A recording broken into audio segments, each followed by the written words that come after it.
ഇതാ മറ്റൊരു വിഭവം, ബേഗൻ റൈത്ത. ഒരു വഴുതിനങ്ങയിലും ഒരു കപ്പ് തൈരിലും വലിയൊരു മായാജാലം തീർക്കാം. ഇതുകൂടാതെ ആവശ്യമുള്ളത് സവാള, പച്ചമുളക്, ഇഞ്ചി, മല്ലിയില, ഉപ്പ്, എണ്ണ, കടുക്, ജീരകം, ഉഴുന്നുപരിപ്പ്.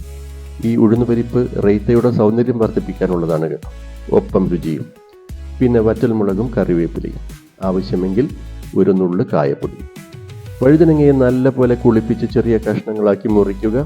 ഒരു പാനിൽ എണ്ണയൊഴിച്ച് സ്വർണ്ണ നിറത്തിൽ വാട്ടുക. ധൈര്യശാലികൾക്ക് ചുട്ടെടുക്കുകയും ആവാം. ചൂടുമാറിയ വഴുതനങ്ങ കഷ്ണങ്ങളെ തൈരിലേക്ക് ഇറക്കി വിടുക.